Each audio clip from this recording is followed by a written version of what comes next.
மாமன்னன், love today மாதிரியான படங்கள்ல நடிச்சது மூலமா தமிழ் மக்கள் மத்தியில பிரபலமானவங்க தான் நடிகை ரவீனா ரவி. இவங்க 2012 வெளியான சாட்டை படம் மூலமா டப்பிங் ஆர்டிஸ்டா அவங்க கரியரை தொடங்கினாங்க. நடிகைகளுக்கு இவங்க தான் படங்கள்ல வாய்ஸ் கொடுத்துட்டு வராங்க. ஒரு கிடாயின் கருணை மனு படம் மூலமா படங்கள்ல நடிக்க தொடங்கி இப்போ தொடர்ந்து படங்கள் நடிச்சிட்டு வராங்க.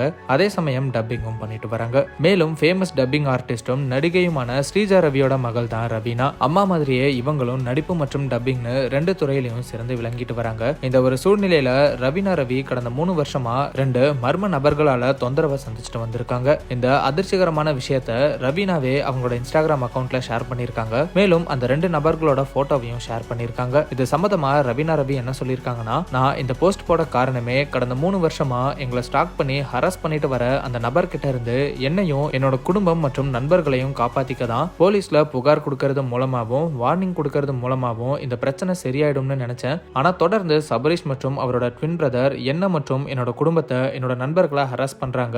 ரொம்ப அருவருப்பா கமெண்ட்ஸ் மற்றும் மெசேஜஸ் பண்றாங்க. எனக்கு மட்டும் இல்லாம எனக்கு நெருங்கியவங்களுக்கும் இந்த தொல்லை கொடுத்திருக்காங்க. என்னால இந்த கஷ்டத்தை அனுபவிக்கிற என்னோட நண்பர்கள் மற்றும் குடும்பத்தார்கிட்ட மன்னிப்பு கேட்டுக்கிறேன். நாங்க சட்டப்படி இதை எதிர்கொண்டோம். ஆனா இவங்களோட ஹராஸ்மெண்ட் நிக்கவே இல்லை. இந்த நபர் பல அக்கௌண்ட்ஸ் மூலமா ஸ்டாக் பண்ணி ஹராஸ் பண்ணிட்டு வராரு. என்ன மட்டும் இல்லாம வேற சில நடிகைகளுக்கும் இதே தொல்லையை கொடுத்திருக்காரு. கல்யாணம் ஆயிடுச்சு அப்படின்னு இப்படி நடக்காத விஷயங்களா நடந்த மாதிரி அந்த நபர் பேசிட்டு வராரு. இந்த தொல்லை தாங்காம தான் நான் பப்ளிக்கா இந்த விஷயத்தை இப்ப சொல்றேன். உங்க எல்லாருக்குமே ஒரு வேண்டுகோள், இவங்களோட ப்ரொஃபைலை பிளாக் பண்ணிருங்க. இந்த நபர் கிட்ட இருந்து இல்லனா அவனோட பிரதர் கிட்ட இருந்து மெசேஜஸ் வந்தா எச்சரிக்கையா இருங்க.